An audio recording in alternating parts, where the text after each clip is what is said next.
I have learned to set goals. They have changed so many people's lives, and they're going to change more lives as everyone goes through this. We're building a new office, so huge changes in our life, and all that being sort of, wouldn't have envisioned that happening a year ago. You can tell the difference in the people that have gone into the blue. They, the ones that have come out of the blue have been, they're kind of on a high.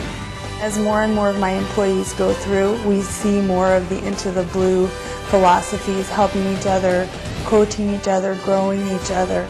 We know what our future is going to hold, and we're aiming for it, and we're getting there, and we're making it happen.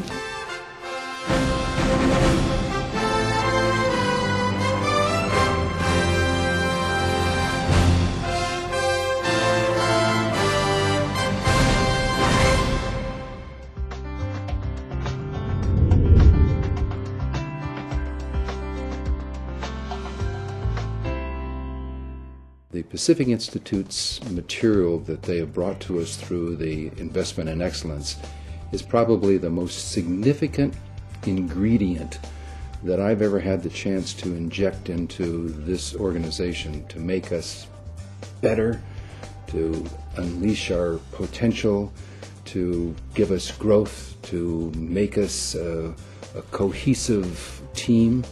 We have taken, at this point, well over 1,500 of our employees through the 4-day intensive program. We have about 500 more to go, and it will be a part of our future. It has been particularly fun because I facilitated these.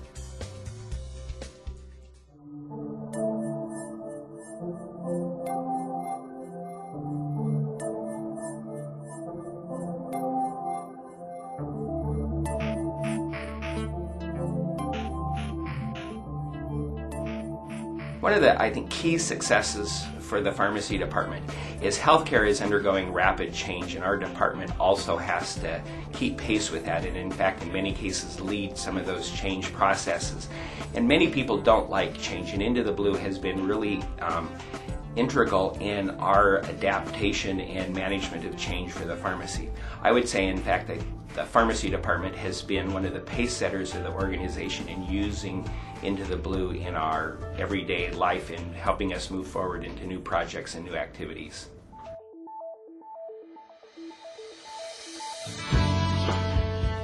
One of my favorite things that Lou says in the curriculum is to invent the how, and to make that whole goal and find that goal for yourself, and then let the rest come as it's going to come. And as long as you keep reaching towards that whole goal, the how is going to be within your reach. I think Luta is the man who create this program, or the author, if you will. He made this with the heart and the soul, and he see everyone as a human, as a son or daughter of God. And I think this is what makes a huge difference. Everybody is the same, and like he said, all of us have the same soul, period.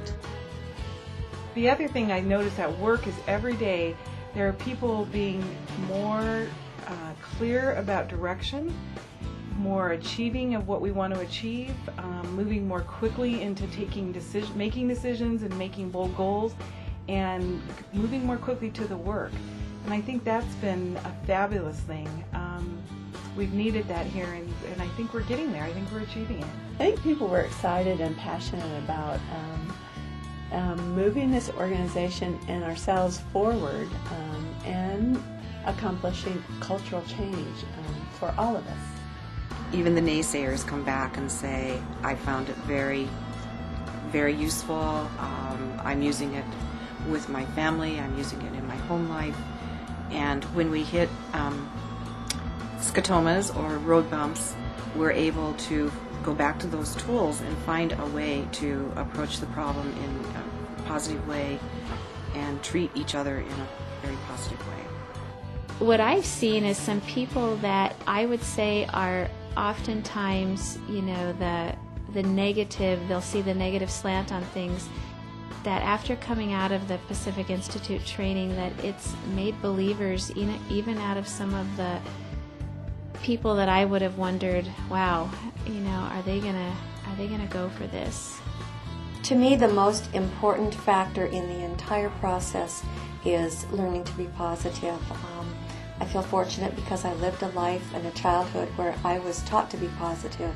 My dad was a psychiatrist, and we talked a lot about behavior and a lot about attitude. And your attitude is who you are. It helps you through everything you do in your life. And something that I wrote down is our beliefs regulate our effectiveness. This is something that came from Lou. He said, whether you think you can or think you cannot, you're probably right.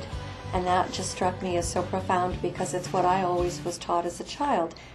Don't ever say can't.